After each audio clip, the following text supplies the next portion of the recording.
جس کی وجہ سے ان میں بڑے بڑے سنتھوس بننا شروع ہو گئے تھے، جس کی وجہ سے اس شہر کی بلڈنگز گرنا شروع ہو گئیں۔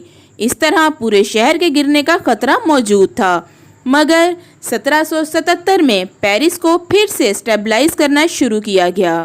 1780 تک تمام سرنگوں کو ٹھیک کرنے کا کام مکمل کر لیا گیا تھا، اور پھر فرانس کی حکومت نے یہ فیصلہ کیا کہ تمام 70 لاکھ لاشوں کو انہی سرنگوں میں بھر دیا جائے گا۔ اس کام میں کافی عرصہ لگ گیا۔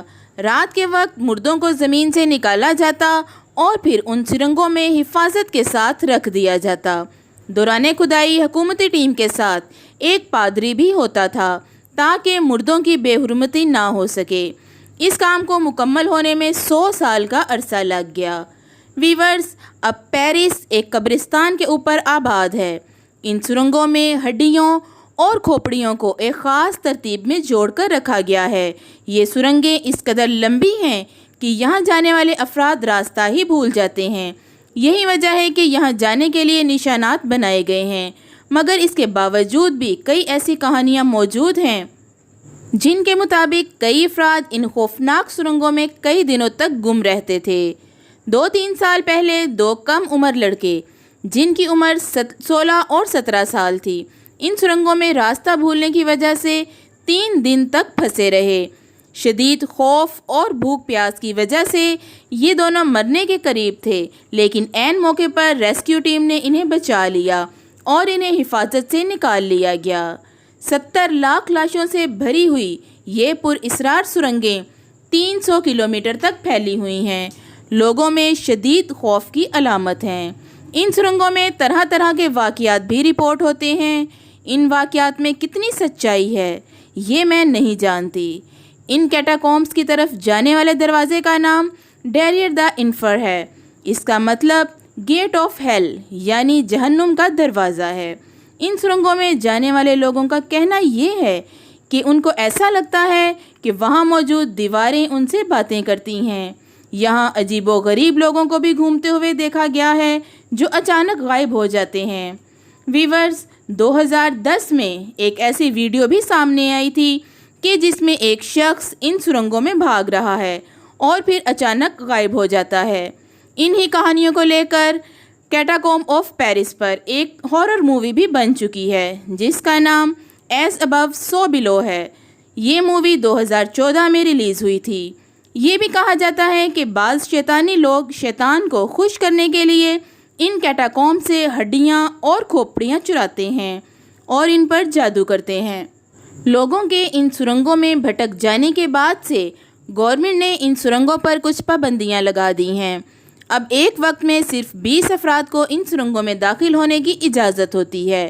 جب وہ 20 افراد صحیح سلامت واپس آ جائیں تب ہی اگلے سیاحوں کی باری آتی ہے۔ ان کیٹاکومبس میں 70 لاکھ انسانی باقیات کو دیکھ کر مضبوط سے مضبوط دل رکھنے والا انسان بھی خوف کھا جاتا ہے۔ ویورز، یہ کیٹاکومبس کا تصور کوئی نیا نہیں ہے، بلکہ یہ کام فرعون کے دور سے ہی چلتا آ رہا ہے۔ جی ہاں، فرعون کی حکومت میں مصر کے باشندے اپنے مردوں کو دفن نہیں کرتے تھے، بلکہ وہ زمینوں میں غار تلاش کرتے یا خود بناتے، پھر اپنے مردوں کو انہی غاروں میں چھوڑ آتے تھے۔ ویورز، اہرام مصر میں بھی کیٹاکومبس ہوا کرتے تھے، مگر بادشاہوں کا کیٹاکومب الگ ہوا کرتا تھا، کیونکہ انہیں عام عوام کے ساتھ رکھا جانا توہین سمجھا جاتا تھا۔ اس لیے یہ بادشاہ اپنے لیے ایک الگ غار تلاش کرتے، پھر اسی غار کے اوپر اہرام تعمیر کروا لیتے، جبکہ عام عوام کے مردے الگ غار میں رکھے جاتے تھے۔ عیسائی عقیدے کے مطابق مشہور ہے کہ جب حضرت عیسیٰ علیہ السلام نے اس دنیا سے پردہ کیا تو عیسائیوں نے انہیں بھی صلیب سے اتار کر ایسے ہی کسی غار میں چھوڑ دیا تھا، مگر اللہ پاک کی قدرت کہ ان کا جسم مبارک کہیں غائب ہو گیا، جس کے بارے میں آج تک کوئی کچھ نہیں جانتا۔ عیسائی مذہب کے تعلق رکھنے والے افراد آج بھی اس غار کی زیارت کرنے جاتے ہیں، کیونکہ ان کے نزدیک یہ ایک مقدس مقامات میں سے ایک ہے۔ یہ غار یروشلم شہر کے نیچے موجود ہے، جسے یروشلم کیٹاکومب کہتے ہیں۔ اس کی لمبائی میلوں تک پھیلی ہوئی ہے۔ اس زیر زمین قبرستان میں لاکھوں لوگوں کی ہڈیاں موجود ہیں۔ اس وقت ویورز، دنیا کا سب سے بڑا کیٹاکومب روم شہر کے نیچے ہے، دوسرا بڑا کیٹاکوم پیرس شہر کے نیچے اور تیسرا بڑا کیٹاکوم مصر کے شہر اسکندریہ کے نیچے موجود ہے۔ اس کے علاوہ اور بھی کئی ممالک میں کیٹاکومس موجود ہیں۔ ان سبھی کیٹاکومس میں پیرس کا کیٹاکوم سب سے بہتر تصور کیا جاتا ہے، کیونکہ اس کیٹاکوم کو عام عوام اور سیاحوں کے لیے کھولا گیا ہے۔ ہر کوئی اپنی مرضی کے مطابق اس کیٹاکوم کو دیکھنے آ سکتا ہے اور ان خوفناک مناظر کو اپنے کیمرے میں ریکارڈ بھی کر سکتا ہے، مگر یہاں حکومت کی طرف سے کچھ حفاظتی تدابیر کے طور پر سلاخیں لگا دی گئی ہیں اور کچھ جگہیں مکمل طور پر بند کی ہوئی ہیں، جہاں جانا کسی بھی فرد کے لیے منع ہے۔ خلاف ورزی کرنے والوں کو سزا بھی دی جا سکتی ہے۔